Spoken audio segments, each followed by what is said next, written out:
खरं तर महाराष्ट्रामध्ये वांगं हे खूप वेगवेगळ्या पद्धतीने बनवलं जातं. पण आज बघूया माझ्या पद्धतीने किंवा माझ्या स्टाईलने वांग्याची रस्सा भाजी.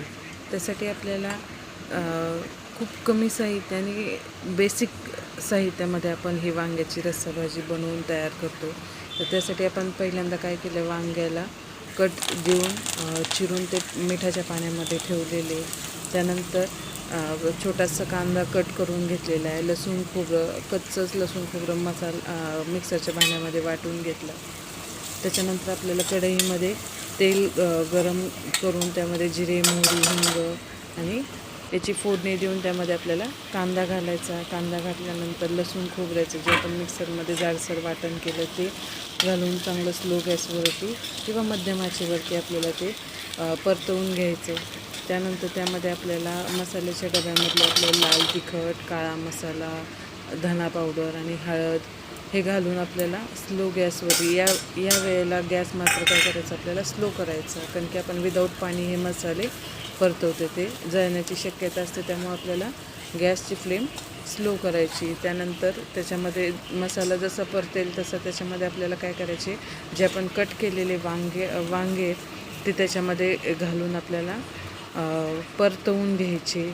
त्याच्यानंतर आपल्याला थोडेसे हे वांगे परतल्यानंतर एक झाकण ठेवून 2-1 मिनटं असे दोन वाफा काढून वांगं चांगलं परतवून घ्यायचं. वांगं परतल्यानंतर त्याच्यामध्ये आपल्याला पाणी घालायचे. पण पाणी शक्यतो आपल्याला गरम पाणी या ठिकाणी वापरायचं. गरम पाणी घातल्यामुळं भाजी पटकन शिजते आणि जी चव जी येते ती खूप चांगली येते. आणि ह्यामध्ये आपल्याला चवीनुसार याच वेळेला काय करायचं, आपल्याला मीठ देखील घालायचे. त्याच्यानंतर आपल्याला झाकण देऊन आपल्याला वांगं कंटिन्यूली काय करायचं, आपल्याला शिजवून घ्यायचं.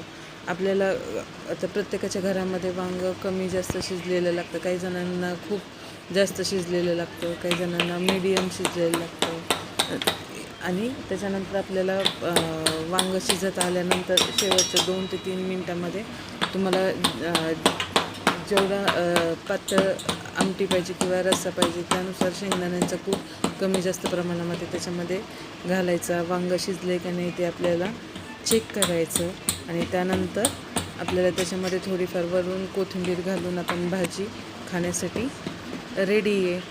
तर तुम्ही नक्की सांगा, आपल्या वांग्याची रस्सा भाजीची रेसिपी तुम्हाला कशी वाटली. आवडली असेल लाईक करा, शेअर करा आणि सबस्क्राईब करा.